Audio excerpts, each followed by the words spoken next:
We are starting off this week celebrating one of Michigan's most iconic symbols, lighthouses. Yes, it's National Lighthouse Day to really shine a light on those houses. We have an author and president of Promote Michigan, Diane Stamfler, joining us today. Welcome. We heard you can talk a lot about lighthouses. I can talk about lighthouses anytime, anywhere. What drew you to lighthouses and writing about them?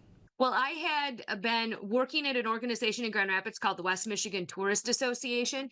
And one of my projects for them was a magazine all about Lake Michigan and the lighthouses that were on it. And so I started learning about the early history. And as I was digging into, just basic facts on where the light was and how tall it was and when it was built, I started to hear about these lighthouse keepers, and I, just been a fan of history, and I've been drawn into their stories. And so the more that I researched and the more that I read about these keepers, the more excited I got. We're not by the lakeshore, but Diane, what lighthouses do you suggest us mid-Michiganders go visit? You guys have the benefit of being centralized, so you're like the spoke. So you could start in the Lansing area and go any different direction and see great lighthouses.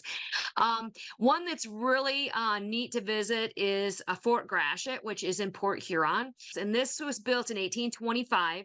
It's the oldest light in Michigan. It's still active. And it was actually built even before Michigan became a state. So that tells you the significance of these lighthouses early on in our history.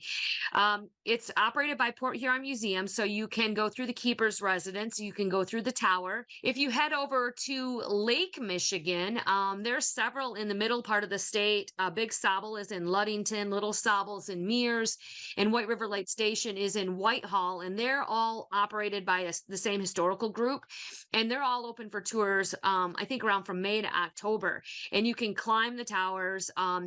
Big Sobble is a little bit of a hike. I think it's like a mile into the state park, but you can walk along the beach. I did this with my kids when they were little, and that's a really neat, tall lighthouse that you can go through.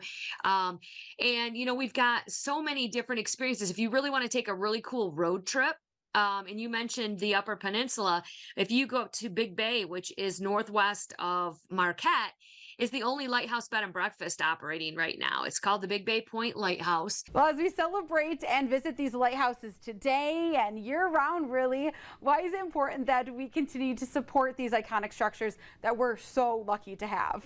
They were built to protect the shoreline, and they were there at the earliest part of our industries as the state was growing. So when you had mining going on in the UP, you had lumbering, you had commercial fishing, you had the shipment of agriculture, and then later as tourists came in on steamships from Detroit and Chicago, these lighthouses were there to protect the shoreline and protect those ships and their passengers and their crew.